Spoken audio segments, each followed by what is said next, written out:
The DJ at the reception had the perfect track record, Shannon thought. Every song he put on was one she hated. Of course, she hadn't wanted to come to the wedding from the beginning, but since Robert's former college roommate was getting married, she had no choice. Where, she wondered, was her husband? Oh, there he is at the bar, chatting passionately with some guy she didn't know. This is worse than going to someone's high school reunion, she thought dejectedly. Hey, PK, shouted a female voice from the doorway, and Shannon looked up in surprise.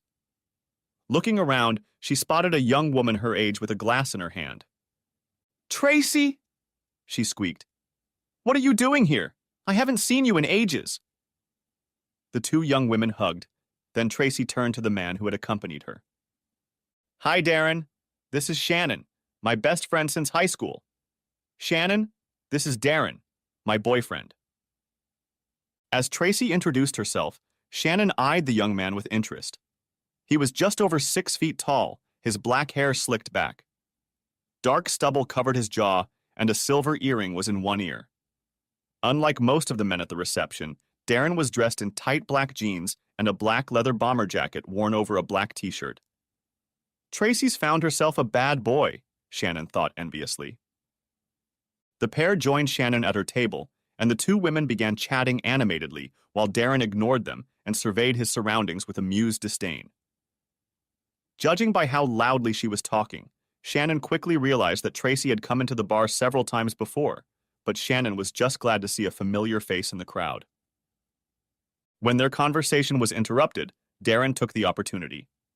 He turned to Tracy and pointed at Shannon. You said her name was Shannon. Why did you call her PK before? Tracy laughed softly. Because she's a preacher's kid, she said, and we never let her forget it. The truth was that no one, much less Shannon, could forget that her father was the minister of a Methodist church in suburban Philadelphia. His position meant she had to act like a role model. But like many other offspring of religious leaders, she rebelled in every way she could at every opportunity, much to her parents' displeasure.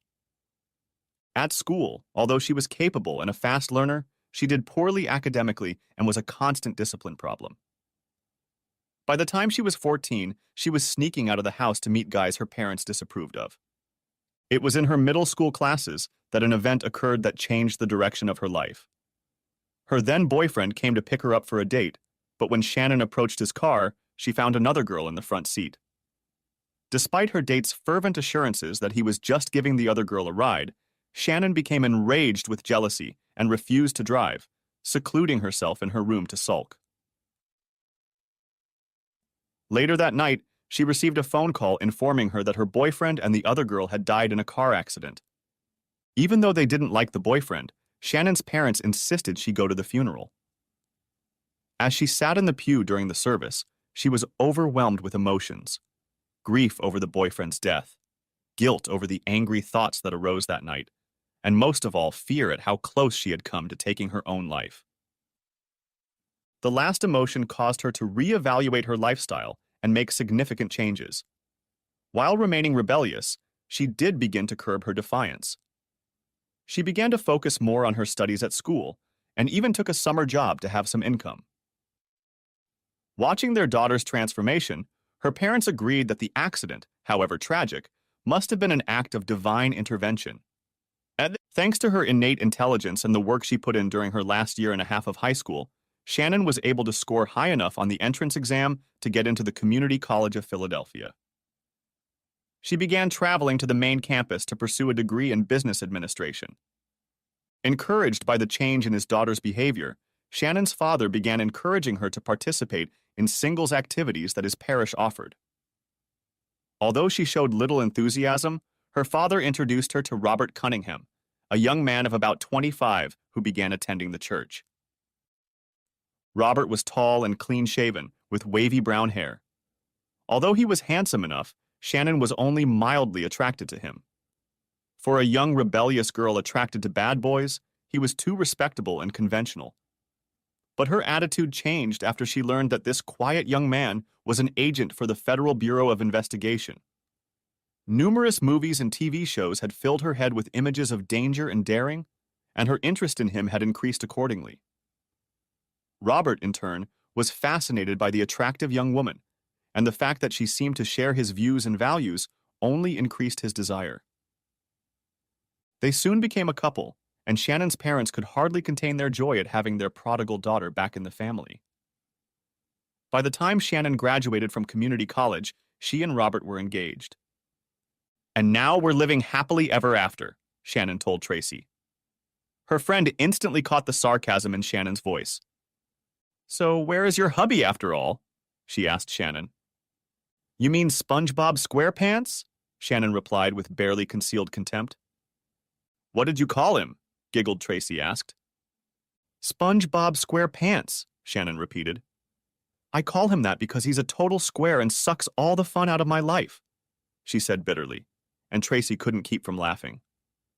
"Come on, Shannon, I thought you married something between the Lone Ranger and Elliot Ness," she teased. Her words clearly provoked Shannon. "More like I married the CFO," she said angrily. "No, that's not fair. An accountant would be more interesting than Robert. I don't know what he does. He never talks about his work. And when he comes home, all he wants to do is relax and hang around the house. There's no excitement or fun in my life." She was about to say something else when she noticed her husband heading in their direction. Robert was talking on his cell phone, and now he had an apologetic expression on his face. But before he could speak, Shannon introduced Tracy and her date to him. "Tracy was my best friend in high school," she said, and Tracy grinned. Robert shook hands and then turned to Shannon again. "Honey, I'm sorry, but we're going to have an early night. I'm on call tonight, and something came up at work." And Shannon wasn't too excited about the wedding reception as it was, and the thought of having to spend another evening at home watching TV only added to her bad mood. Before she could respond, however, Tracy intervened. "You don't have to take her home, Robert. Darren and I can give her a ride. Let her stay with us for a while." Robert looked at Tracy uncertainly. Shannon hadn't told him much about her high school years, but his impression of Tracy wasn't entirely positive. He wondered how much the girl drank, though her boyfriend seemed sober enough. But something about him made Robert uneasy. When he hesitated, Shannon intervened. "Come on, Robert. I really don't want to sit home alone on a Saturday night. When the reception is over, I'll drive back with Tracy and Darren." "Okay," he said finally. "But it will be quite late when I get there, so don't wait up for me, darling." With those words, he kissed her and then went to pay his respects to the bride and groom. As soon as the door closed behind him, Shannon turned to Tracy with a look of gratitude on her face. "Thank you, girlfriend. I would have screamed if I had to spend another night at home. Let's go get another drink." Before they could do so, Darren spoke up. "You don't want to be stuck in that morgue, do you? Let's go somewhere and have some fun." "Yeah," Tracy enthused, her eyes shining. "Let's throw this place out and go thrill-seeking." Shannon hesitated for a moment. This wasn't exactly what she'd told Robert they'd do. But then she pushed her doubts aside. "If he's going to play G-Man, there's no reason I can't go and have a good time for a change." As the three of them walked outside, Shannon was surprised to see Darren and Tracy heading toward the motorcycle. "I haven't ridden one of those in a while," she exclaimed. "Will we all fit on it?" "Sure," Tracy replied enthusiastically. "You sit behind Darren and I'll fit you." "What about the helmets?" asked Shannon. Darren laughed. "Helmets are for wimps." He threw his leg over the bike and then turned to stare openly at Shannon as she pulled up her skirt and climbed onto his back. This only added to the naughtiness of her act. As soon as Tracy was nestled in the back, Darren tore out of his seat, started the powerful engine, and pulled away from the bridal party. As he took a sharp turn at high speed, Shannon involuntarily squealed with fear, clutching tightly to the skinny frame in front of her. Darren turned around to bestow a knowing smirk on her, and Shannon wished again that her husband was more like him. By the time they reached the place Darren was driving them to, the combination of the vibration of the engine and the lean male body pressed so tightly against her was beginning to work on Shannon's libido. But as she hopped off the bike, she reminded herself with some regret that Darren belonged to Tracy. As the three of them entered the door below street level, Shannon realized their destination was a dance club. The The thundering music and flashing lights immediately brought her back to her teenage years, and she nearly jumped on the floor as they made their way through the semi-darkness. Tracy immediately headed towards the bar. "Hey, I want to take some shots. How about you guys?" Before Shannon could answer, Darren grabbed her arm and leaned over to speak in her ear. "Want to try something better than booze?" he asked insistently. "You'll like it, I promise." Shannon pulled away and looked into his eyes. They seemed to be drilling her, and she realized she wanted to prove him right. "Okay, what is it?" He grinned. "Let me introduce you to Molly." As Shannon looked at him in confusion, he did something quick and deft, and suddenly there was something in his palm. While she was looking at him, he took one of them, put it in his mouth, and drank it. She stared at him for another moment, then made a decision and did the same. "You'll like it, Molly," he laughed, and it seemed to her as if the two of them were in cahoots. He then turned to the bar, picked up Tracy, and called out to the two of them, "Come on, let's dance." The three of them squeezed into the crowd and started dancing together. At one point, Shannon leaned over to shout in Darren's ear, "What about Tracy? Doesn't she like Molly?" He shook his head negatively. "Booze is her thing," he shouted back, and Tracy disappeared again, only to reappear shortly after with another shot in her hand. After dancing for a while, Shannon felt a sense of warmth and well-being come over her. The music seemed to match her mood, and the rhythms of the lights melded with the movements of her body, dancing to the beat. After a while, she vaguely noticed that Tracy had found a vacant chair and was beginning to pass out. Darren had gone to check on her, and Shannon felt a slight sense of loss. But he quickly reappeared, and now began to give Shannon his full attention. She wished this night would never end. A short while later, Darren picked up Tracy's breathless body and slung it over his shoulder. He then took Shannon's hand and led her to his motorcycle. He sat Tracy on the seat in front of him and threw her over the handlebars. They could have been riding for minutes or hours, but Shannon had no sense of time. All she was conscious of was a gust of wind. Finally, they stopped at an apartment building somewhere in town, and Darren carried Tracy again, and Shannon followed. Once the three of them were in the doorway of the apartment, he unceremoniously plopped the unconscious woman on the couch. That's where they did it. When she finally opened her eyes, she asked anxiously, "What time is it?" "Almost 2, he replied. She flinched. 2 o'clock? God, I have to get home. The ride to her house only took 15 minutes, but it seemed to Shannon like an hour had passed. As they drove, she tried desperately to think of some plausible excuse to explain to her husband why she was so late, but she was still not thinking straight and couldn't come up with anything. When Darren pulled up in front of Shannon's house, she hastily hopped off the bike. She wanted to say something to him, but her thoughts and emotions were such a mess that she could only mumble, "Thank you. Just thank you." He grinned and quickly pulled away from the curb, waving at her. As she turned toward the house, the fear she had been suppressing within her gripped her. She did her best to quietly unlock the door, desperately hoping Robert was already asleep. If she could somehow manage to slip into bed without waking him, she thought, perhaps she could come up with some excuse in the morning. But to her surprise, when she peeked into the bedroom, Robert wasn't there. She thanked her father's God for this undeserved blessing and hurriedly stripped off her clothes, hiding them in the dark at the bottom of the laundry basket. She wanted to take a shower, but she hesitated to do so in case Robert caught her and realized how late she had left. Instead, she threw on a nightgown and got into bed, taking a deep breath of relief that she was lucky. Just how lucky she was became clear when a few minutes later she heard Robert open the door with his key. It occurred to her then. The best way to avert disaster was to take the initiative herself, with anger. So when he tiptoed into the bedroom, she reached out and turned on the bedside lamp. "Where the hell have you been?" She pounced on him with such fury that he involuntarily took a step back. "I told you," he replied, stammering. "I had to leave on business." "You've used that excuse too many times already," she snapped back. "I'm starting to think you're seeing someone." He awed. No, honey, I would never do anything like that.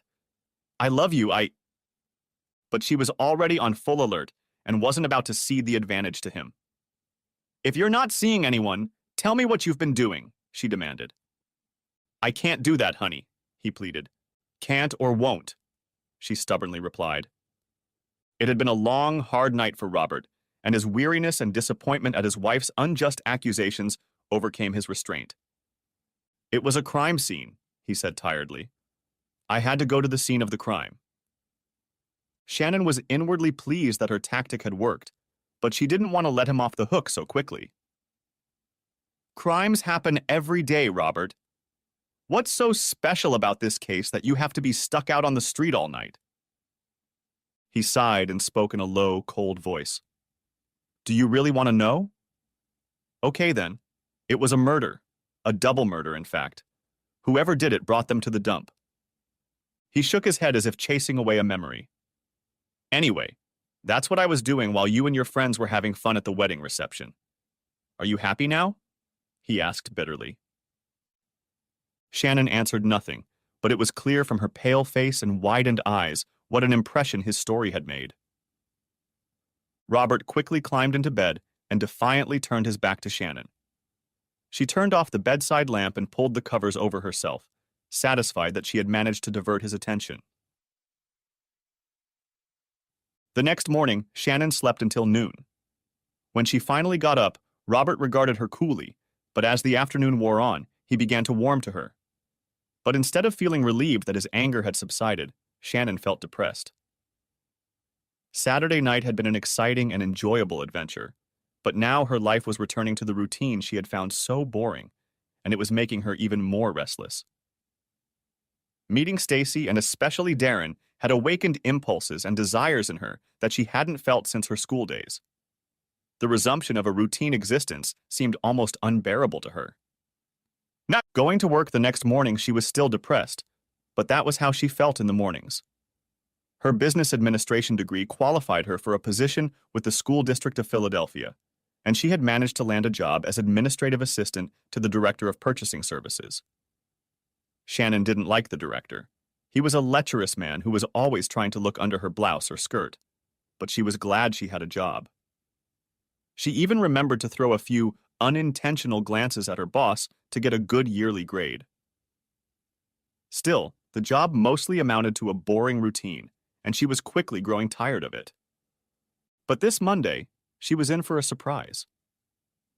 When the director went out into the lobby to greet a visitor and brought him back to the office, Shannon almost shrieked with delight. The visitor turned out to be none other than Darren.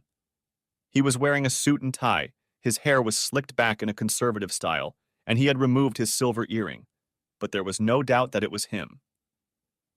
A slight smirk appeared on Darren's face when he noticed Shannon, but he said nothing and gave no other sign of recognition.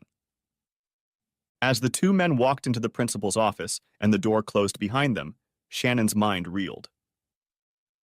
Memories of Saturday night came flooding back to her, and she wondered about Darren's sudden appearance and his meeting with her boss. Curiosity took over and she turned on the intercom, carefully lowering the volume. The office still had the old system that allowed the director to give her instructions without leaving her desk. Shannon had long ago figured out how to use it to eavesdrop. It was risky, but she was too curious not to be tempted. After listening to their conversation for a while, she became even more perplexed. Darren seemed like nothing more than another traveling salesman trying to sell the school system cleaning and office supplies. She found it hard to believe that a Saturday night bad boy on a motorcycle could be a soap salesman. But the longer she listened, the more she thought there was something odd about their negotiations. Darren had told her boss that he represented a new business in the area, trying to build a relationship with the school system. The principal didn't seem particularly receptive at first, but then the tone of the conversation changed. Our company is very eager to show you how competitive we can be, Darren said in a confident voice. So much so that we're willing to make you a special offer. It's not uncommon for us to do business through a broker, and when we do, we pay him a 10% commission. Since we don't have a broker in this case, we're willing to offer you the same commission as a thank you for helping us get back on our feet.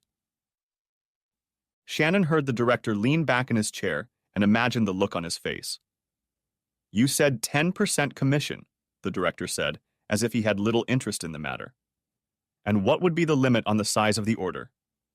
"No limit, Mr. Director," Darren replied calmly. "The commission would remain the same and would apply to any size order. If you wanted a year's supply for the entire school district, we'd be happy to accommodate you." "And how will those commissions be paid out?" asked Boss Shannon a little too quickly. "Our company isn't big on procedures and red tape," Darren replied lightly. "I can bring you a cashier's check if that would suit you." There was a long pause, and Shannon wondered what was going on. Then she heard her boss speak again. "We in the purchasing department are always interested in developing new resources for the county's needs. I think we would like to place an order with your firm for this amount." The intercom clearly picked up the sound of a piece of paper being slid across the table. "Very good, sir," Darren replied. "I'll have the commission check ready for you late tomorrow morning." Shannon thought she heard the two men shake hands, and she thought their negotiations were over. But then Darren spoke again, this time in a slightly different tone.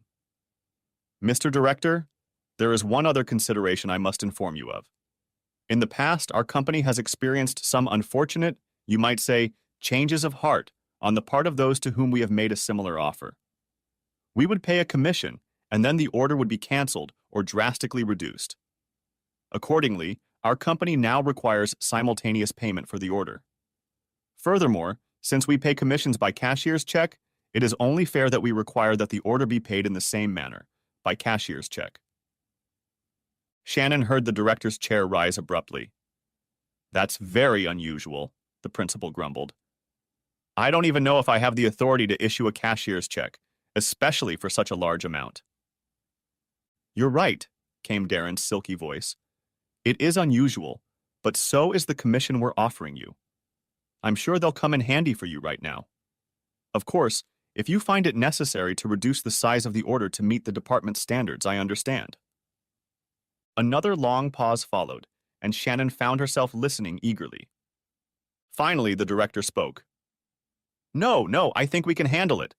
But be sure to be back here before noon. I need to attend lunch tomorrow, and I don't know how late it will start." "Ha!" thought Shannon, who knew that the principal had no such lunch on his schedule. "He wants to deposit that check ASAP." She quickly disconnected the intercom and pretended to work diligently at her computer as the two men walked out of the principal's office. "Thank you again, sir. I look forward to a long and mutually beneficial relationship between our organizations," Darren purred. He then turned and left without even looking at Shannon. As she drove home from work that afternoon, Shannon couldn't stop thinking about what she had overheard. She may not be a lawyer or a police officer, but when she heard the offer of a bribe, she immediately knew it was a bribe. It didn't particularly surprise her that Darren might have offered a bribe to get county business, but she still couldn't picture him as a sales rep, even a fraudulent one. And then there was the whole cashier's check thing. Having gotten the principal to agree to the deal, why would Darren risk it all by throwing him such a surprise?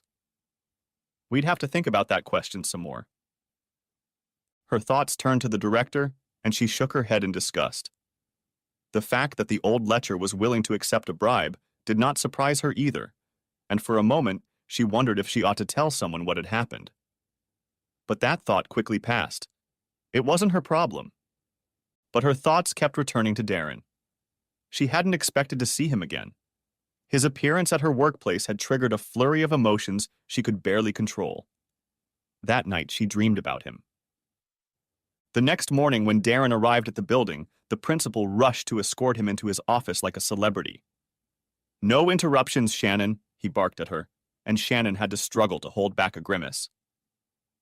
As soon as the two men disappeared behind the closed door, she quickly turned on the intercom. When the director asked if he had a commission, Darren's voice sounded like he'd been dipped in butter. "Yes," he replied. "And to show you how much confidence my company has in you and the school district, let me show you our cashier's check before I even see your order and payment." Shannon imagined the scene of the principal snatching the check and anxiously scanning it. After a pause, she heard him say to Darren, "Everything seems to be in order. Very well. Here is our check and our order for the amount we discussed yesterday. It took me a bit of work to get a cashier's check for that amount, but here it is. Thank you, sir, Darren replied. You won't regret it. And let me remind you that our arrangement will continue for all future orders. You'll see, it will be a very favorable arrangement for all of us. Very well, said the director. And now, if you'll excuse me, I must go to that lunch I mentioned. They returned to the hallway and the principal told Shannon he was heading to lunch. She nodded and said she would take her lunch break as well. As soon as the men left, Shannon grabbed her coat and hurried to her car. As she made her way through the lunch traffic, she thought about what she had gotten herself into. Nevertheless, she kept going and soon found herself outside the shabby apartments she remembered from Saturday night. She got into her car and waited, hoping she had interpreted the situation correctly. It wasn't long before she saw Darren pull up and head for the front door. She quickly jumped out of the car and ran towards him. Darren, wait! He turned around, and there was a look of surprise on his face for a moment, and then it turned into a wary look. Hey, Shannon, you can come inside, he said, and held the door for her. There was no one else in the apartment, and once inside, he turned and looked at her, crossing his arms. What are you doing here? He demanded. Shannon ignored his question. I was listening to you, she told him. I heard everything you talked to the principal about. I know you bribed him. So, he asked in a sullen tone, are you going to turn me in? She ignored him again. Only I don't think there's more to it than bribery. I don't believe you're a soap salesman. I think you're a crook. I think that check you gave him is worthless. Darren's mouth twisted in a crooked grin, but his eyes didn't smile. You're smarter than I thought. Yes, the whole deal was a scam, and the check I gave him was as phony as the politician's promises, he said. But the check he gave me from the school district was worth its weight in gold, and I've already cashed it. What happens if the principal tries to cash the check and discovers it's counterfeit? She asked. Won't he sick the police on you? His smirk was even more brazen now. That's the beauty of this particular case. He's finished, no matter what he does. The only way he can denounce me is if he admits he took a bribe. He probably won't want to do that until he's forced to explain why there was no supply of cleaning supplies. I'll be long gone by then. Then Darren's eyes narrowed. So how much do you want for your silence? I don't want your money, she replied flatly. This time he was visibly surprised. No? Then what do you want? She looked at him intently. I want you to take me with you. Her answer caught him off guard, and he thought for a moment. Then his face relaxed, and the smile returned. Are you sure? You really want to leave your loving husband, your nice house in the suburbs, and your 9-to-5 job? He asked mockingly. Do you really want to give all that up to run away with me? A beastly expression appeared on her face. I think I've been looking for a man like you all my life. I'm leaving town right now. I'll be outside your house in an hour. If you're not ready to go, I won't wait for you. We're leaving on your motorcycle? She asked. No, I'll be in the car. Sometimes you have to leave your toys behind when you live this kind of life. What about Stacy? She asked. Like I said, you have to be ready to leave your toys behind. Now go and be at your house at 1:30, or I'll leave you behind too. Shannon kissed him again, then ran for the door. Jumping into her car, she quickly drove to the nearest branch of their bank and withdrew money from her checking and joint savings accounts. She then rushed home. There she grabbed her suitcase and makeup bag and hastily stuffed them with a few things she felt she couldn't live without. Going downstairs, she grabbed a piece of paper to write Robert a note, but couldn't think of what to say. Finally, she wrote, "I'm sorry," and left the note on the kitchen table along with her wedding ring. She then headed out to the porch to keep an eye on Darren. As she sat on the steps, doubt stirred in her. This was the craziest, most impulsive act of her life, and her conscience was screaming at her to stop before it was too late. But just at that minute, she saw an unremarkable sedan pull up in front of her house, and she ran toward it with bated breath, leaving the door to their apartment unlocked. She stuffed her bags into the trunk and then slid into the passenger seat as Darren pulled away from the curb. As they drove, Shannon's thoughts turned to Robert, and for a moment she felt sorry for him. She knew that he really loved her, and this would hurt him deeply. Then she thought of her parents and how disappointed they would be when they found out what she had done. But it doesn't matter, she thought furiously. This is my life, and they can't try to control it anymore. I know what I want and what I need, and I'm going to get it. The next few months passed like a blur for Shannon. Darren went south to Wilmington, and the two of them settled into a cheap motel with long-term rates and a short memory. The days and nights were a blurry combination of vacation and honeymoon. Nothing was planned. Everything was done on impulse. Shannon liked the lack of responsibility, the ability to sleep until noon after all-night parties, and the fact that she didn't have to answer to anyone else. Once in a while she thought of them, as well as Robert, but angrily shoved those thoughts away. That was then. This is now, she told herself. I live my life on my own terms. I do what I want. So Darren was a little shocked when he woke her from her sleep one afternoon and told her she'd have to go out to work. We don't have much money, he explained. We need to make some money. By this time, Shannon was awake, though still somewhat confused. What do you want me to do? She asked irritably. He ignored her question. You're going to be a legal secretary, he informed her. But I don't know anything about legal work, she protested. You also don't know anything about pigeon work, he replied calmly. But you will. But first we need to go shopping. After lunch, they went to the Nordstrom store in the Christiana Shopping Center, southwest of downtown Wilmington. Walking through the women's department, Shannon noticed Darren strolling a few aisles away from her with the corner of her eye. As she continued shopping, she soon found a black Alexander Wang pencil skirt with a zipper slit on the side. She immediately knew it was perfect and asked the saleswoman if she could try it on for size. The fit was perfect. Exiting the fitting room, she hung the skirt back on the rack, leaving it sticking out a bit among the others. Then she told the girl she wanted to go shopping again and moved on to the blouses. Going through the display cases, Shannon soon settled on a white long-sleeve model that looked appropriate for the office. Remembering Darren's instructions, she tried one on a size smaller than she normally wore.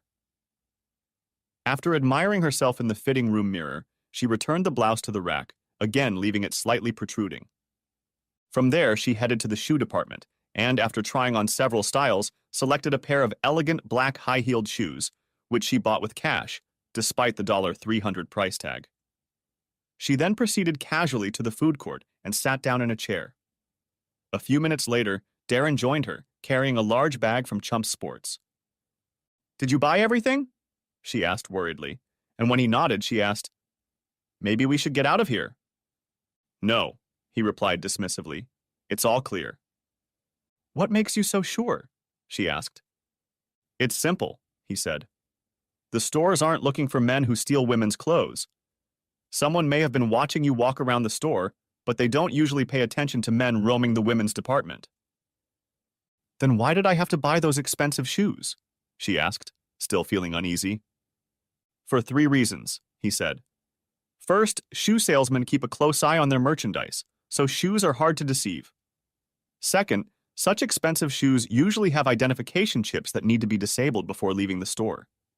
Lastly, if someone does suspect you, they will forget about you as soon as you make the purchase. A thief would never buy anything, especially such an expensive item. Despite his assurances, Shannon was relieved when they finally arrived back at the motel. Darren turned on the Weather Channel and watched for several minutes. Finally, he turned off the television. Looks like tomorrow will be a good day for dove hunting, he said. That's what we'll do. Shannon wasn't thrilled to be a part of Darren's con. In her mind, it was one thing to be in league with him, quite another to become an active participant. Nevertheless, she saw no way to avoid it, so at noon the next day, she nervously headed down Delaware Avenue toward DuPont Park. She was wearing the clothes Darren had stolen from the store the day before, and she hoped she looked like the secretary she was supposed to be. She had already spotted Darren on the opposite side of the street and half a block ahead of her. When she reached the small park, He made a discreet gesture with his hand, and she looked to her right to see a man sitting on a bench by the fountain. She glanced back at Darren to make sure she wasn't mistaken, and, seeing him nod, approached the stranger from behind. He looked to be about 60 years old and had gray, thinning hair. He was wearing a suit and tie, and as she came closer, it was clear that the suit was an old style, as evidenced by the worn cuffs and collar. She took a deep breath. It was time for introductions. "Sir, I'm sorry, sir. I think you dropped this," she said, holding out a large, unmarked business envelope to him. The man turned to look at her, and Shannon noticed that even as he was looking at the envelope she was holding, he took the opportunity to look at her one more time before responding. "Darren knew what he was doing when he made me dress like that," she thought approvingly. "No, I'm sorry, young lady. It doesn't belong to me," the old man said with a smile. "Are you sure?" asked Shannon. "I noticed it under the bench just where you're sitting." He shook his head again. "No, it's not mine, but thanks for asking." Shannon sank down on the bench next to him and watched as his gaze traveled to the slit in her skirt.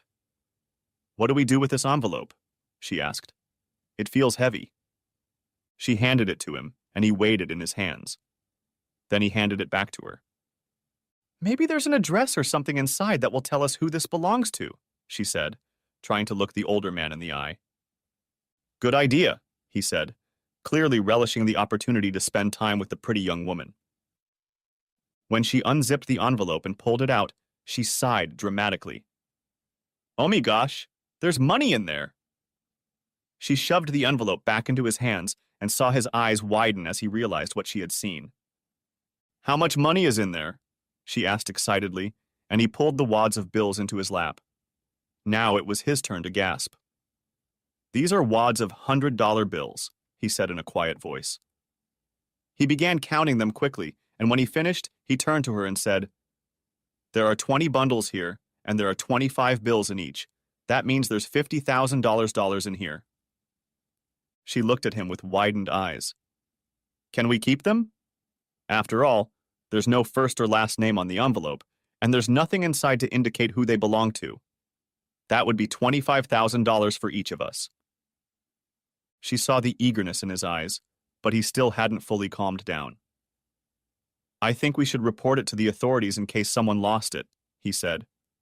But when she looked at him disappointed, he quickly added, "But maybe if no one claims it, we can keep it." Shannon tilted her head as an idea hit her. "My boss is a lawyer. He works in the building across the street. Let me give him a call. He'll know what to do." Before her conversation partner could respond, she pulled out her cell phone and defiantly called her boss. After a minute's conversation, she hung up and turned to the man again. "He said he was on his way to a meeting, but he'll stop by on the way. Oh, look, there he goes." She pointed to the figure of Darren, who was dressed in a dark blue suit, white shirt, and striped tie, and was holding a heavy legal briefcase. After introductions, Shannon explained the situation to him. Darren took the envelope and took a quick look at the contents. Looking at Shannon and the older man, Darren nodded sagely. "I know exactly what this is," he said. "I've seen it before. It's drug money. Someone was going to pay it off, but something went wrong." "So what do we do now?" asked Shannon. "Of course we have to report it to the police. But I'm happy to tell you that after a few formalities are completed, the money belongs to the finder." Shannon squealed and hugged her co-player in delight. He happily responded to her hug. "Before you get too excited," Darren interjected, "there is one small complication. Those sitting on the bench looked worriedly at each other, then at the lawyer. The problem is," he continued, "the unmarked envelope is one of the tricks used for money laundering. They claim to have found it. Then when it goes unclaimed and they take possession of it, they have clean money." "But we're not drug dealers," the older man objected. "I know that," Darren replied, "but you need to convince the police of that, not me." He paused for a moment to let the frustration have time to take over, then spoke again. "I think I know a way. If each of you put a little of your money down, it will show the police your integrity. Besides, no drug dealer would ever put his money in that way." Shannon saw the doubt on the older man's face, so she spoke quickly. That makes sense to me. How much should we contribute to show good faith? It would be ideal if each of you contributed half of the total amount. That would clearly show the police that you are honest and not trying to pull some money laundering scheme. Shannon spoke quickly again. I have a little over $25,000 in a savings account at the bank across the street. If it means an opportunity to double it, I'm willing to do it, especially since we're going to turn it over to the police. She turned to her companion. How about you? Can you do the same? When he hesitated, she hastened to continue. My husband and I could really use $25,000. I'll bet you could use that amount too. Yes, we could use it, the older man agreed, and then seemed to make up his mind. My bank is just around the corner. I can withdraw $25,000 from my retirement account. Great, Darren quickly muttered. Now here's what you need to do. Each of you should withdraw the money while I contact the police. Remember to ask your bank to put the money in an envelope along with the withdrawal slip and seal it. That way there'll be no questions about where the money came from. And then get back here as soon as you can. Shannon grabbed her new friend's hand and pulled him excitedly from the bench. Let's go, she said excitedly. Let's go. He gladly took her hand and they walked away from the park. After they crossed the street, he let her go with some reluctance to head to his bank. Shannon was already waiting with the envelope when the gray-haired man returned, puffing with haste. Darren took the large envelope they had found and opened it so they could both see the $50,000 lying inside. Then he put the envelopes from Shannon and the old man in there, closed the flap, licked it open, and sealed it. There, he said triumphantly. That way the police will know it hasn't been tampered with. Then he checked his watch defiantly. And where are those detectives? He pulled out his cell phone, turned away, made a call, and started talking. Even hearing only one side of the conversation, it was obvious to Shannon and her new friend that something was wrong. Darren turned to the two of them again, holding his finger over the speaker. There's been an accident and they've been delayed, he informed them. It'll be about 15 minutes before they can get here. He looked around and then back to the two of them. Look, I'm not comfortable keeping this much money in plain sight. We need to put it somewhere safer. He turned to the older man. Is your car parked nearby? The gray-haired man nodded quickly. Yeah, I'm parked on the first level of the parking lot over there, he said. Good, Darren said approvingly. We'll go there and lock the envelope in the trunk of your car.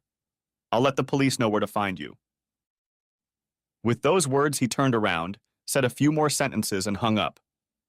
The three of them then crossed the street and entered the garage, with the older man walking in front.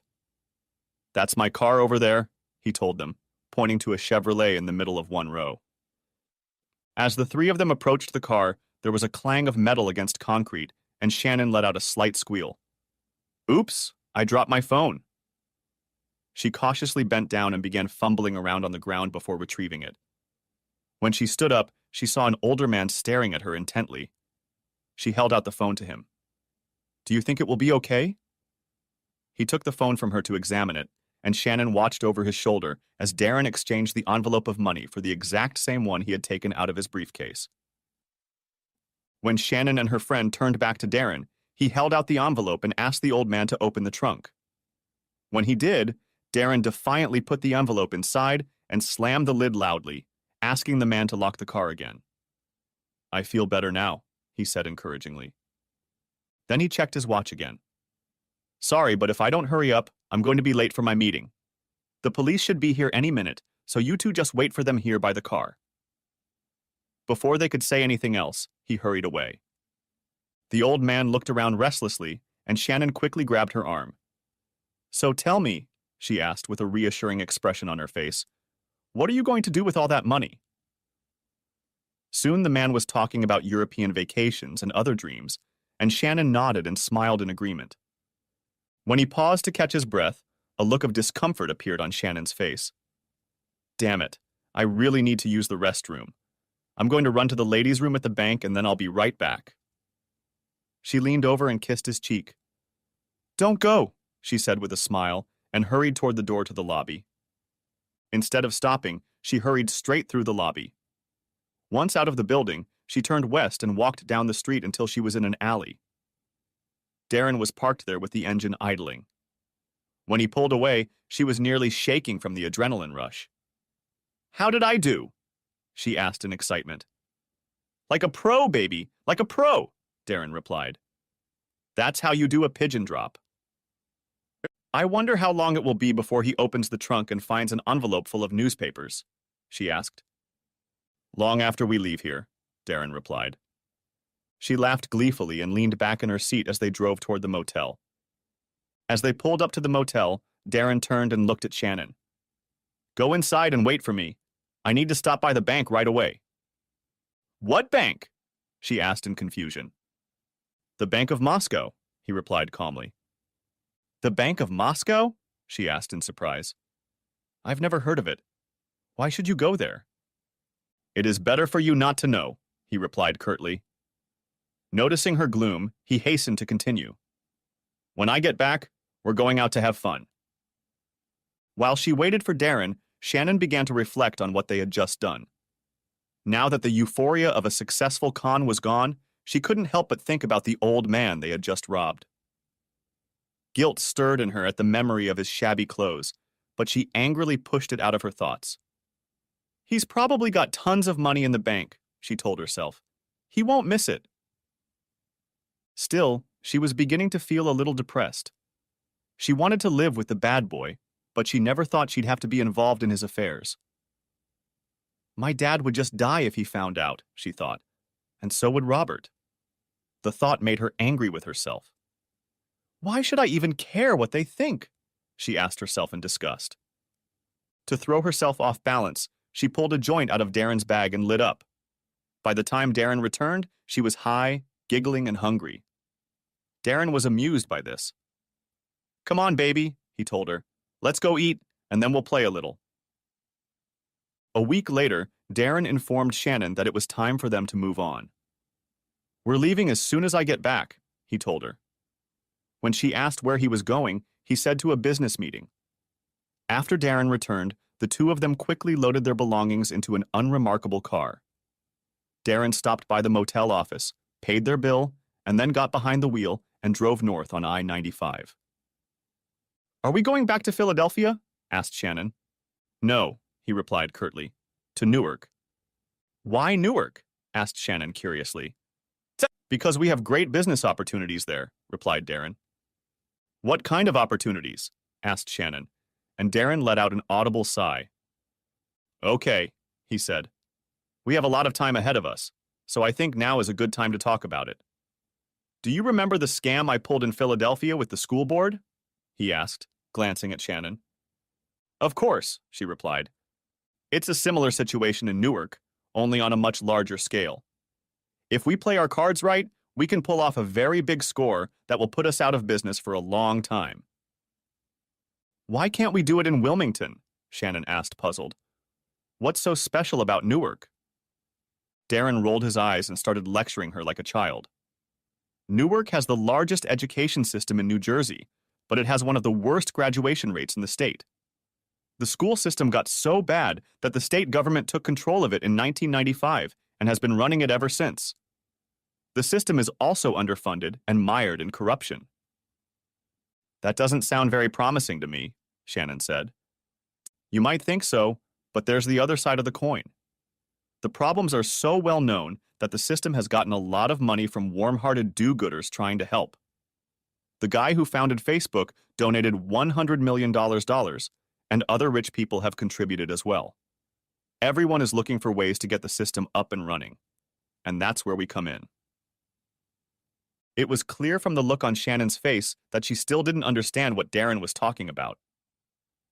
"The last quick solution they want to try is to hand out computers to the students to help them with their schoolwork," Darren continued. Shannon burst out laughing. "Yeah, like that's going to help. They'll just spend all their time on Facebook or playing games." "Maybe so," Darren replied, "but who cares? The main thing is that this is a big opportunity for us. We'll come in and offer to sell them a whole shipping container full of iPads at a discounted price, and they'll jump at the offer." Where are we going to find a container full of iPads? Asked Shannon incredulously. Our friends at the Bank of Moscow already have one, replied Darren. Okay, now you have to tell me, demanded Shannon. What is the Bank of Moscow? It's not really a bank, Darren said. I just call it that because they're willing to finance scams and other types of crime. They're actually part of the Russian mafia. Why would the Russian mafia fund other people's deals?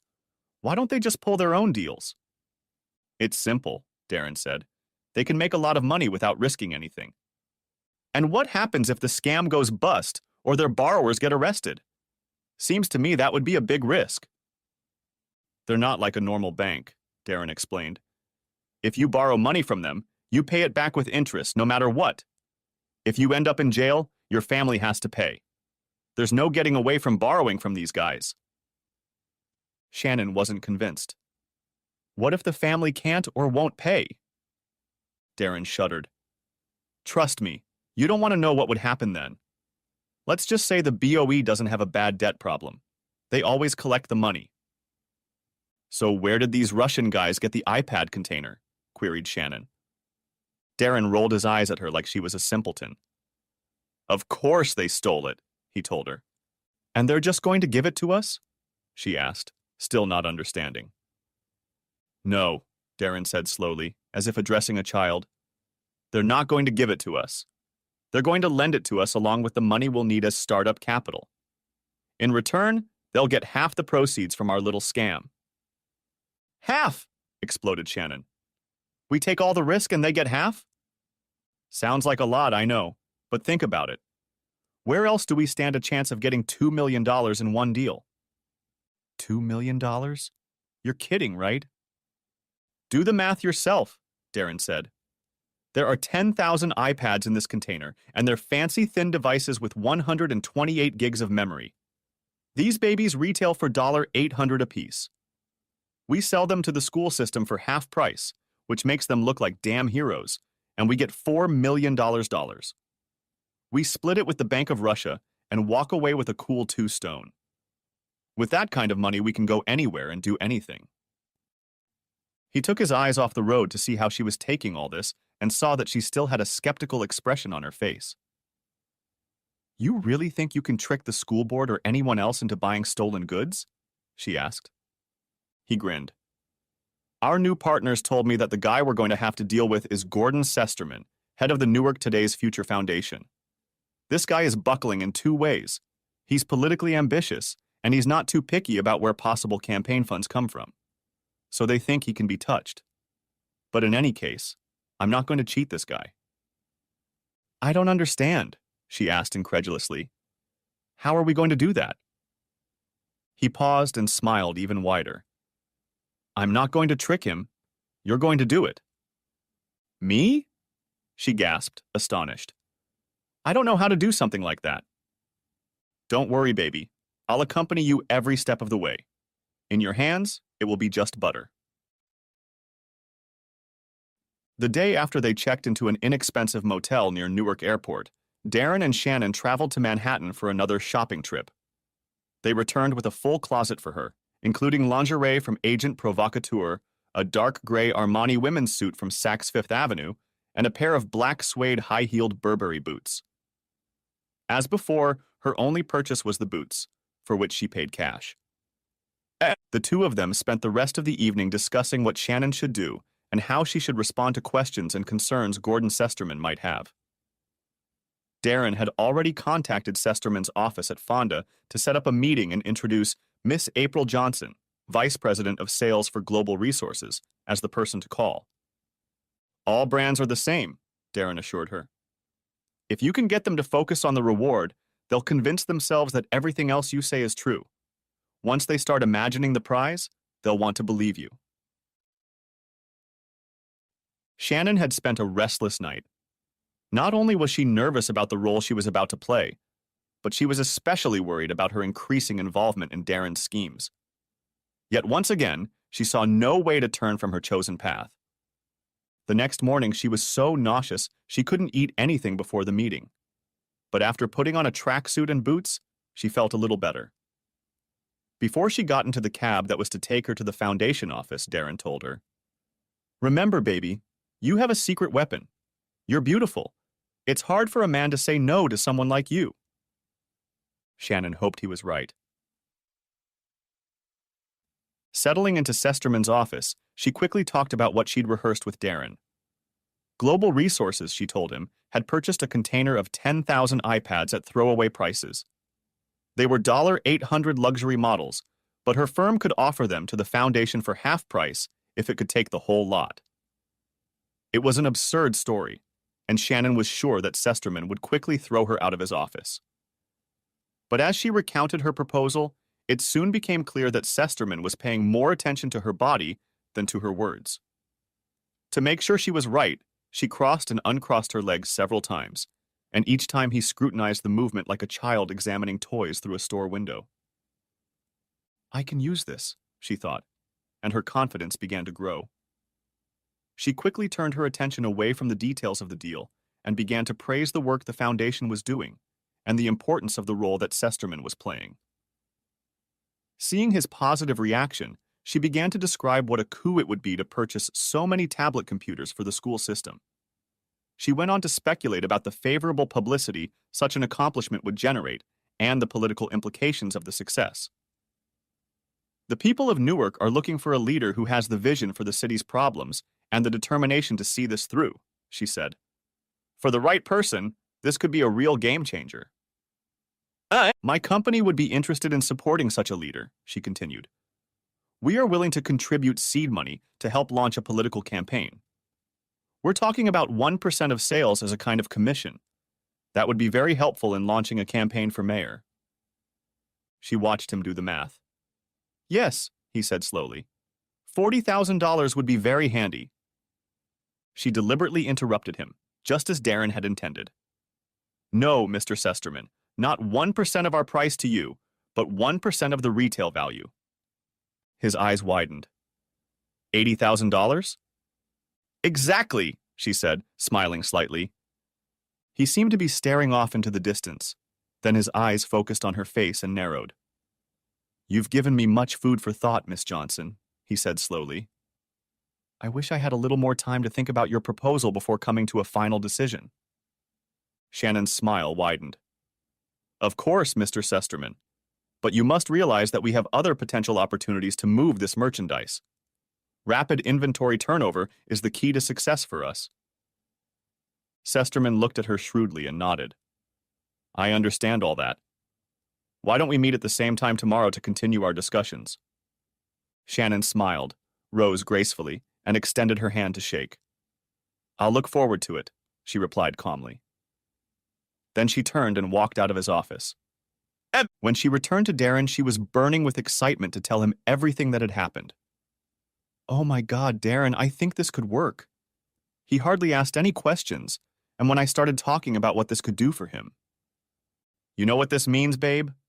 If we can pull this off, we'll walk out of here with $2 million. We can go anywhere and do anything." When Shannon returned for a follow-up meeting the next day, she was wearing another store-stolen outfit that was appropriate for business. She walked into Sesterman's office with confidence, and his opening response only reinforced her attitude. "Miss Johnson, I have carefully reviewed your company's proposal and find it extremely interesting."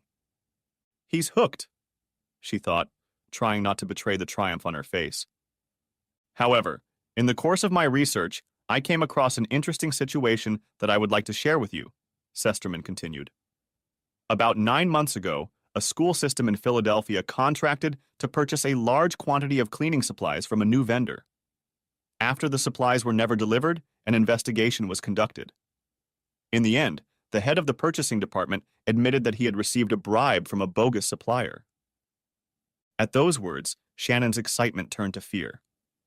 "Oh my God," she thought. "He knows about us. The police must be outside by now, ready to arrest me." Her heartbeat quickened and sweat broke out under her armpits. It was all she could do not to rush to the door. "But what I really found interesting about this story," Sesterman continued, "is that the bribe the purchasing director received was in the form of a cashier's check. Ironically, that cashier's check was just as phony as the supply contract itself. Shannon wondered if she should faint. Sesterman smiled smugly at her. The philosopher George Santayana famously said that those who don't learn the lessons of history are doomed to repeat them. So, in order not to risk repeating that unpleasant lesson, I will accept your offer, but with 3 conditions. If you cannot fulfill all 3, then we have nothing further to discuss. Shannon was stunned, unable to comprehend what was happening. He's not going to arrest me? Is he really going to take the deal? She asked herself in confusion. Disregarding his visitor's inner confusion, Sesterman continued. Here are my terms. First, the campaign contribution your company is so generously willing to make must be in cash and must be delivered at the same time as the product is delivered.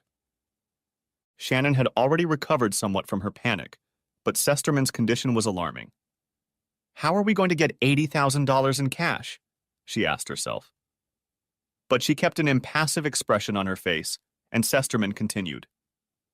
The second condition is that I must see the merchandise myself. I'm not buying anything until I've seen all 10,000 of these iPads. When Shannon fell silent, Sesterman smiled and cleared his throat. My third condition is of a different, more personal nature. Before we finalize our deal, you will be required to spend the night with me at the Meadowlands Hilton Hotel. Shannon gasped and jumped up from her chair, looking at Sesterman in shock. But before she could tell him where to shove his terms, she caught herself and slowly sat back down. Trying to pull herself together, she told him, I didn't expect anything like this from you, Mr. Sesterman. I am appalled at what you are demanding. I think it would be best to discuss it with my colleagues. Good day, sir. With these words, she stood up again and headed for the door. Sesterman's parting words made her stop.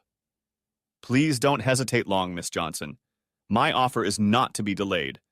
Quick turnover of inventory, you understand. Shannon gritted her teeth in fury but said nothing more. When she returned to the motel, her angry look told Darren that things had gone wrong. Before she could speak, he demanded, What happened? What went wrong? When she told him about Sesterman demanding cash from him, Darren didn't see it as an insoluble problem. I didn't expect that, but I think we can do without it. Let me talk to the Russians and see what they say. Similarly, Sesterman's demand to show the goods did not bother Darren. The Russians have received the container at the port of Newark. I'll arrange a special introduction for Sesterman when I call them about the $80. It might work for us, Shannon. It'll be fine. Shannon was getting angrier by the second. No, it won't, she yelled, because I'm not going to sleep with that bastard. That's his third condition? Exclaimed Darren. He wants to entertain you? That's great. That means he's in on it. We got him, baby. We got him. Shannon was stunned by his answer. I'm not a prostitute, she protested. I don't want to spend the night with that prude. Darren grabbed her shoulders so tightly that Shannon flinched. Grow up, Shannon, he shouted at her. It's time you realized that you're using every trick you have in this game. You're already using it to sell. Now use some more to close the deal. But what about you and me? Asked Shannon, almost crying. How will you treat me if I entertain him? Darren put his arm around her shoulders and pulled her against him. Then he lifted her chin to look into her eyes. Baby, I'll love you even more if you pull this off. It's like winning the World Series. It's epic. One night with the tag means nothing to me. Shannon looked up at him, wanting to believe that everything was okay, but she still wasn't happy. She hadn't wanted to be a part of the con from the beginning, and now she felt like Darren was using her.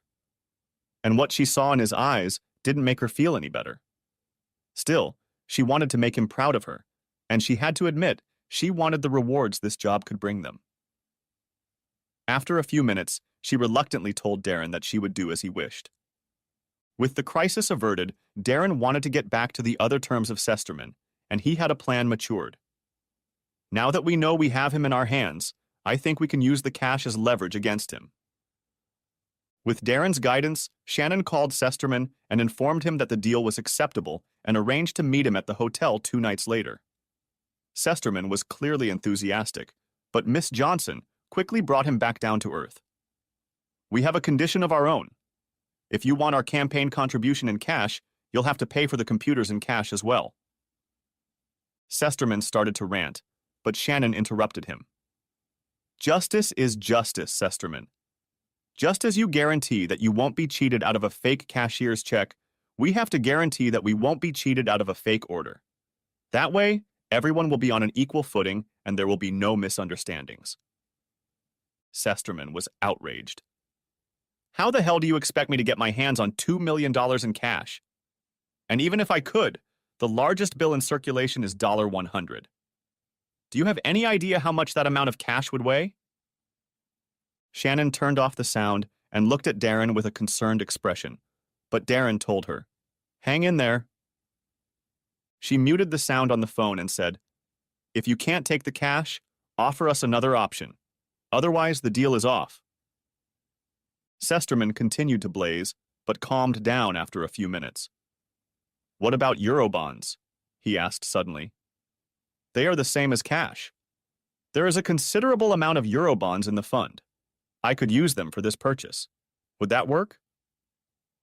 When Shannon looked at Darren, he shrugged uncertainly, then quickly wrote on a piece of paper and held it out to her. "Let me consult with our financial experts, Mr. Sesterman," Shannon said. "I should be able to get back to you within the hour." When Shannon hung up, Darren quickly called his Russian interlocutor and began to explain what had happened. Then he listened for a long time before hanging up. "What did they say?" asked Shannon anxiously. "The Russians told me that Eurobonds are issued by corporations and governments in Europe. They're like bearer bonds. Whoever owns the certificates can redeem them for cash at any time. The Russians said they often use them to launder money. If the bonds are legal, they'll accept them." "And what does that mean?" asked Shannon uncertainly. Darren began circling her around the room. "It means we got him!" he shouted. "He really wants this deal. I bet he's already started writing his campaign ad." When they had calmed down, Shannon called Sesterman back and confirmed that the Eurobond payment would be acceptable. The deal was done. After the initial excitement passed, Shannon's emotions began to fluctuate up and down. Darren was constantly praising her, telling her that the con couldn't succeed without her, and she loved feeling that she was so important to him. At other times, however, she felt like she was just a pawn being used in Darren's game, and she wondered how Darren really felt about her. What angered her the most was the thought that he might force her into prostitution.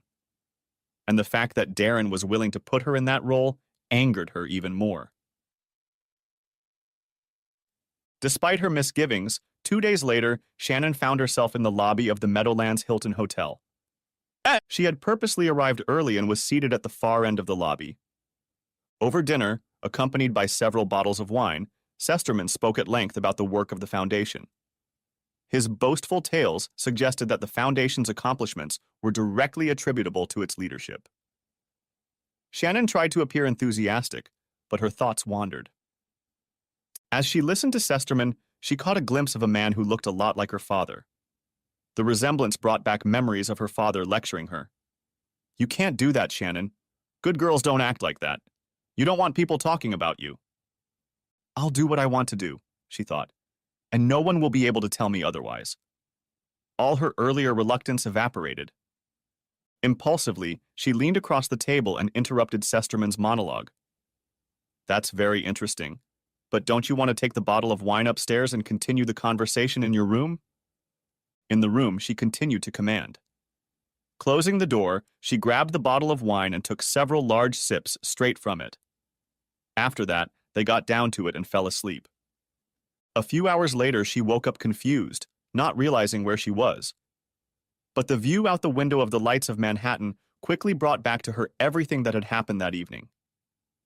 As she came to her senses, a sense of elation swept over her.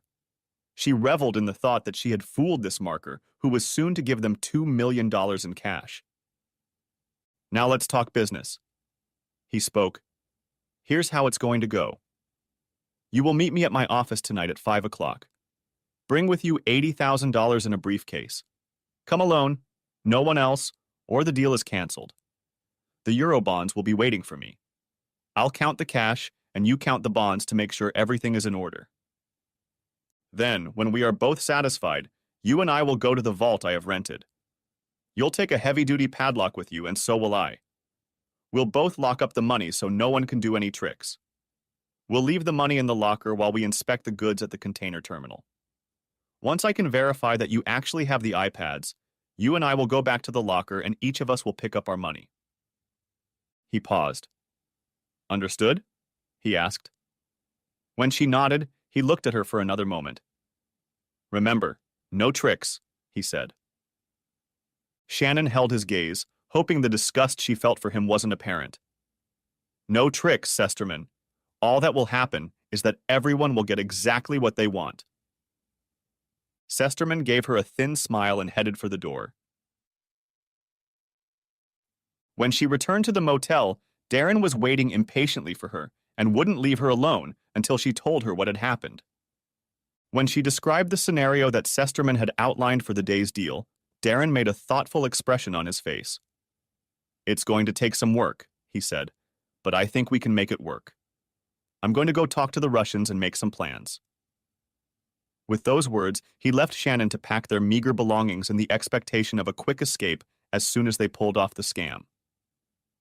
Stuffing her suitcases, she felt overwhelmed again. The rebelliousness of the night before was gone, replaced by insecurity.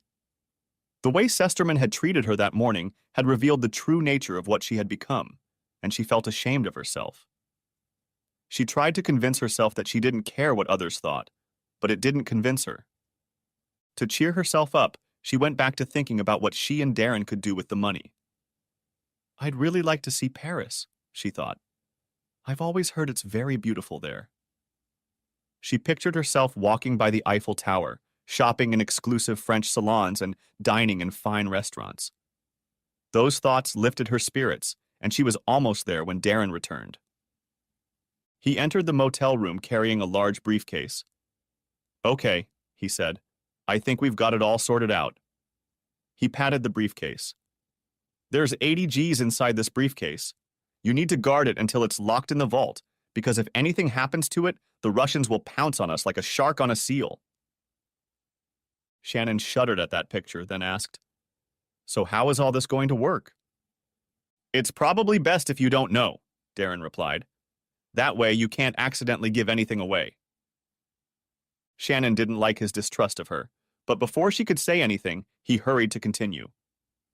There's one more action you need to take to seal the deal, and then we will be free. She listened to his instructions and smiled weakly. I can handle it, she said confidently.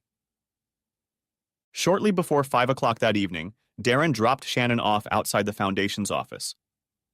Just remember, baby, in an hour we're going to be rich, he said encouragingly. Shannon started walking towards the building, carrying her briefcase in her hands. Darren had handled it so far, and she was surprised to find how much all those stacks of $100 bills weighed. Sesterman was waiting anxiously for her.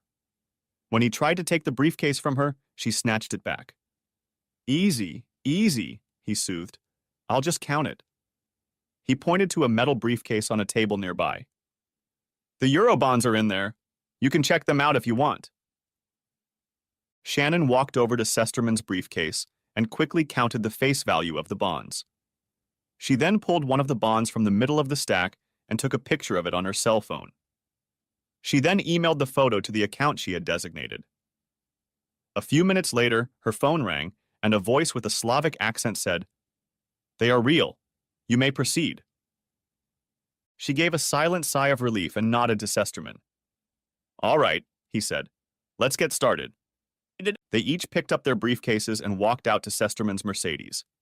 He drove in silence for several miles until they pulled up to a somewhat run-down self-service warehouse. Shannon's doubts must have reflected on her face because Sesterman said, I chose this place because no one ever comes here. We won't be disturbed. Sesterman pulled up in front of one of the roll-up doors, and they both got out of the car.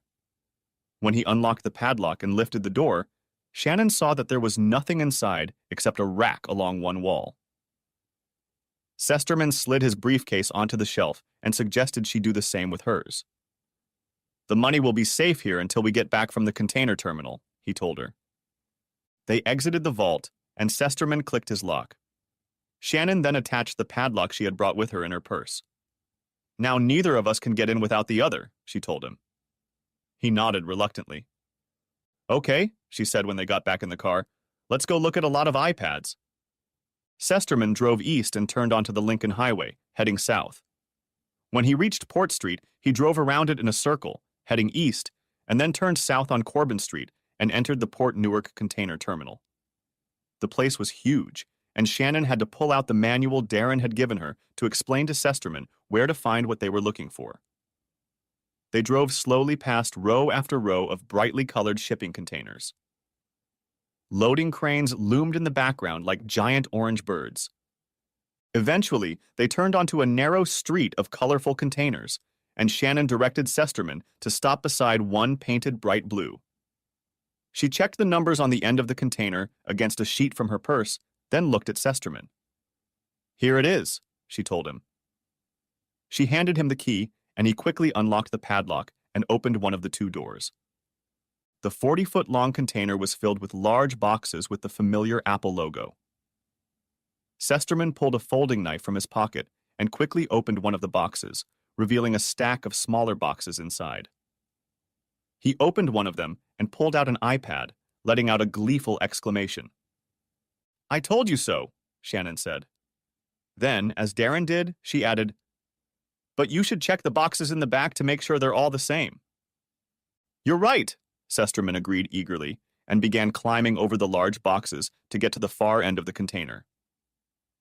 When he almost reached the back wall, Shannon couldn't wait any longer and began trying to close the container door. Hearing the hinges creak, Sesterman turned and yelled, What the hell are you doing? Furious, he began backing toward the entrance while Shannon desperately tried to close the door. But the locking post was stuck, and she didn't have the strength to move it. As Sesterman approached, she turned in fear and ran back down the alley of shipping containers until she was on the street. Screaming with rage, Sesterman climbed out of the container and rushed after her, but saw her jump into Darren's waiting car. He quickly turned around and ran back to his Mercedes to pursue them. But no sooner had he pulled out of the alley than an 18-wheeler truck braked at the entrance to the alley, blocking the way. In a rage, Sesterman jumped out of the car and demanded that the driver move over, but he responded in a language Sesterman did not understand.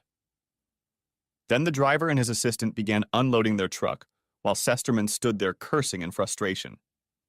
And Shannon was still shaking as she and Darren pulled out of the container terminal and headed toward the storage warehouse.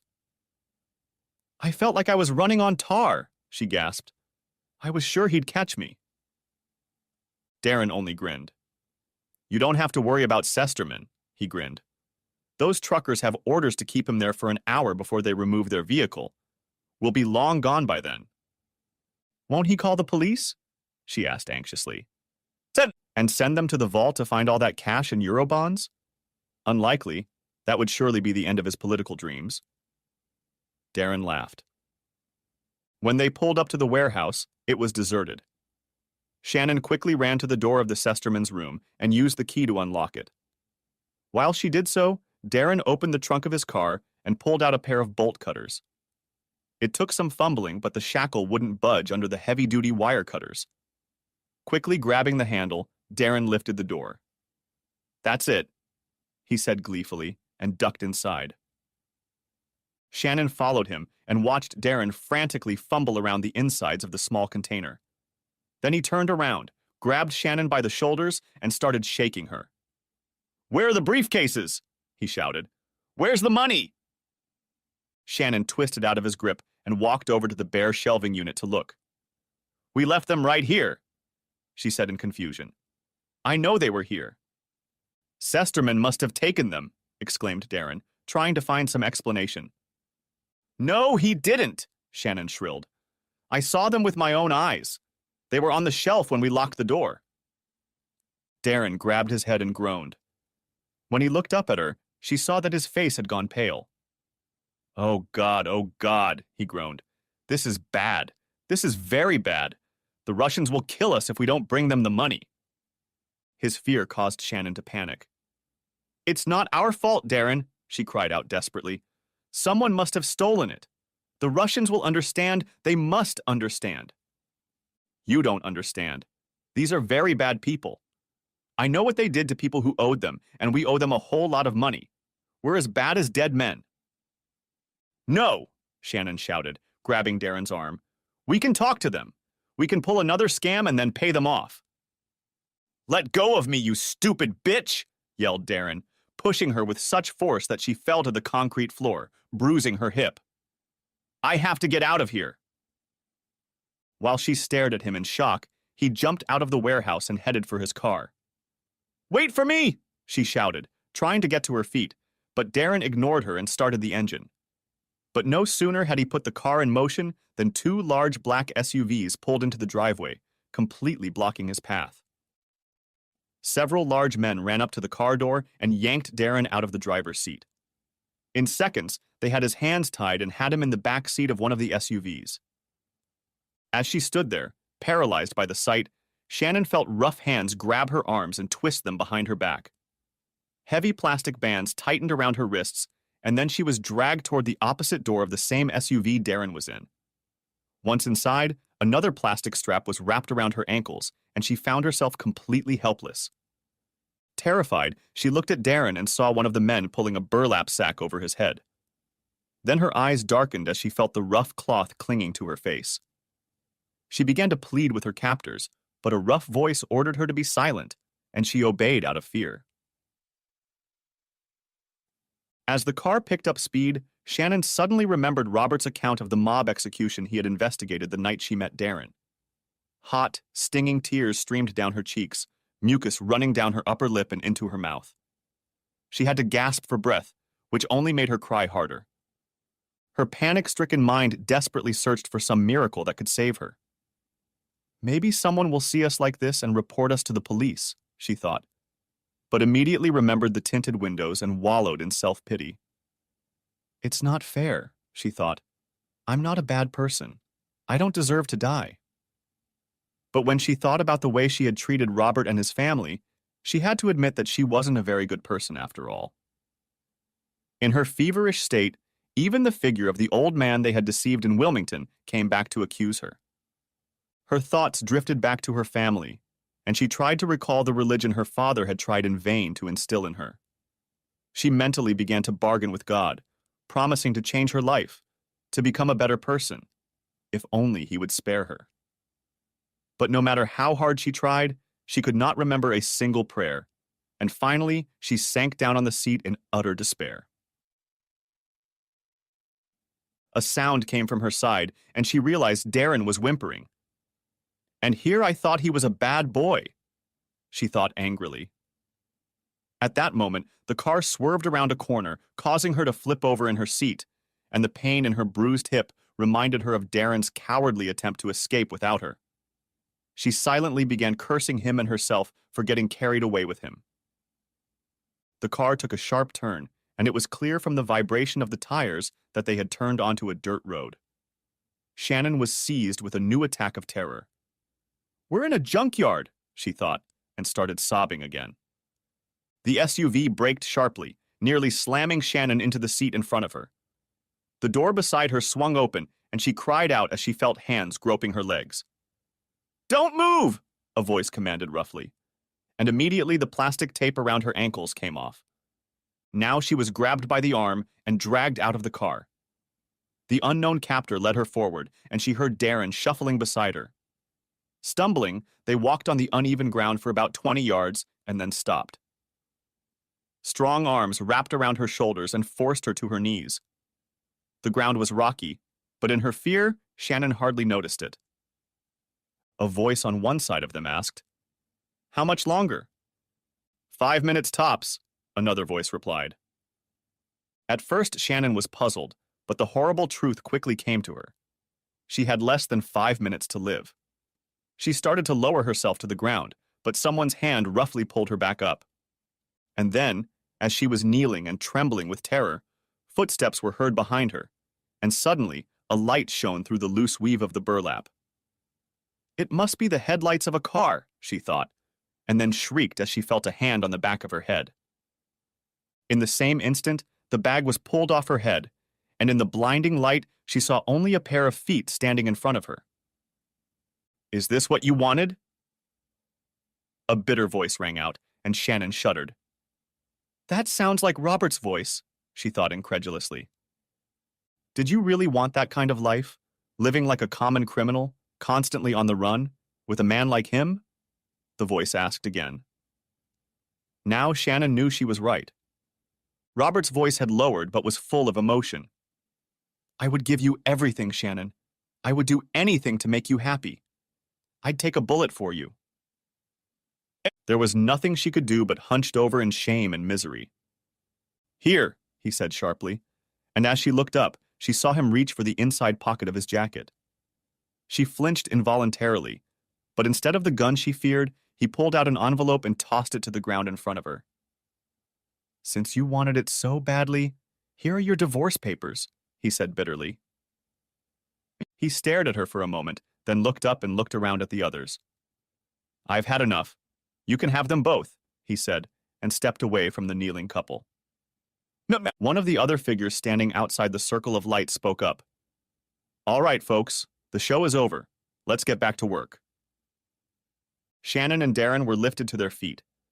With their hands bound, they were led over to the SUV and placed in the back seat. Someone tossed an envelope into Shannon's lap. A few minutes later, they were on the highway heading southeast. Darren was the first to come to his senses and demanded in an angry voice, "What the hell was that?" The figure in the passenger seat turned around, and Shannon was surprised to see that it was an attractive African-American woman. It was a small professional courtesy we extended to a fellow FBI agent who wanted a chance to meet his ex-wife, she said. We decided to add some theatricality. FBI, Darren grinned. I should have known. How long have you been after us? The agent laughed. Hell, you two are just little fish in a big pond. We weren't even hunting you. We were just using you as bait to catch the real bad guys, the Russian mafia. We busted them all this afternoon. Understanding appeared in his eyes, and Darren threw her angrily. You're the one who took the money from the locker. The woman only grinned. Of course we took them. Evidence, you know? Darren looked at her hatefully.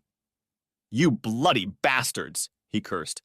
You stupid asshole, you should be thanking us. Snapped at the agent. If we hadn't arrested them, your Russian friends were planning to take you both out as soon as you got the money out of the locker. We've had you and them under surveillance for a long time. We heard them planning it. Shannon sighed, and Darren's bravado evaporated. After a while, Shannon meekly asked, Where are we going now? The agent looked at her for the first time.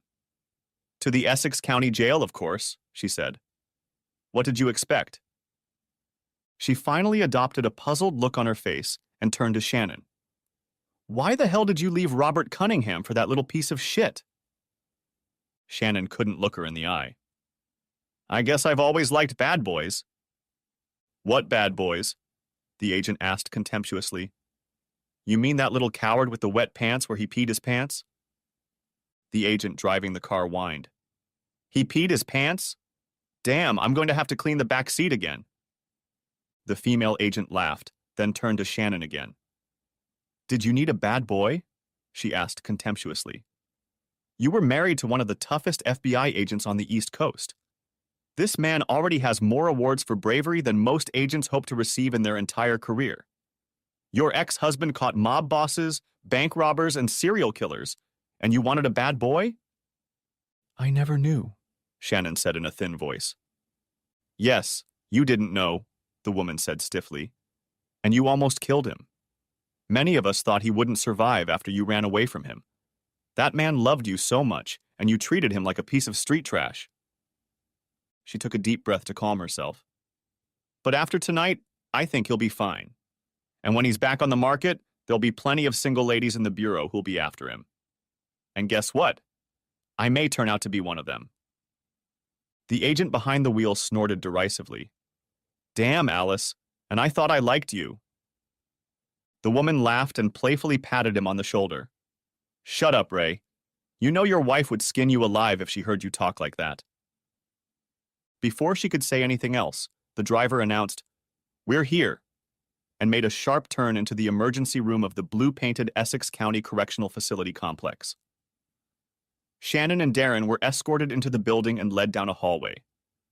As they walked down the fluorescent-lit hallway, a female agent took Shannon's hand and pulled her to the right, away from Darren. They came to an empty cell, and after guiding Shannon inside, the agent slammed the door shut and left. Shannon sank down on the bunk chained to the wall and tried to comprehend everything that had happened to her. The events she had experienced, from the adrenaline rush caused by the Sesterman bite to the terror of imminent death, from the rush of relief when she realized she would stay alive to the shame of confronting Robert, had driven her to emotional exhaustion. And remembering how Darren had abandoned her while trying to save himself, she felt the joy of being separated from him. Even if he hadn't tried to abandon me, she thought, his Russian friends would have killed us. How could I ever have been tempted to run away with a man like him? She reproached herself. Then she remembered what the female FBI agent had told her about Robert. Obviously, this woman had a very different opinion of the man she had married. She thinks he's a hero, Shannon marveled. A rumbling sound from somewhere in the building made her look up, and the sight of the barred door reminded her of the future that awaited her. The thought of spending years of her life in prison was deeply depressing, and worst of all, she had no one to blame but herself. Suddenly, the female agent reappeared behind the bars. She unlocked the cell door and beckoned to Shannon. "Come on," she said, and led Shannon down a hallway that ended in a door. When she opened it, the cool night air hit Shannon in the face. They were in the parking lot, where a car with the engine running was waiting for them. Shannon looked back at the agent in confusion. "What's going on?" But the agent simply directed her toward the waiting car. Then the door opened, and a familiar figure stepped out of the car. "Daddy?" she cried out in bewilderment, and when she saw that it was indeed her father, she rushed to him and hugged him, sobbing into his lapels. "I'm so sorry, Daddy. I'm so sorry for everything," she sobbed. "Come on, honey," he said, in a voice choked with emotion, and she let him lead her to the passenger side of his car. "Where are we going?" she asked. "We're going home, honey," he replied softly. "But I don't understand," she said pitifully. "Why am I free? How did you guess to take me here?" As her father pulled onto Doremus Avenue and headed for the New Jersey turnoff, he glanced at his prodigal daughter. "I got a call from Robert," he said. "He asked me to give you a message. He said, 'Tell her it's a parting gift from SpongeBob.'" Shannon let out a small cry of pain and burst into tears again. She couldn't decide if her unexpected and completely undeserved redemption was an act of kindness on Robert's part or the harshest punishment he could give her. The end. Thanks for watching. I hope you enjoyed it. So subscribe to my channel and watch the next video.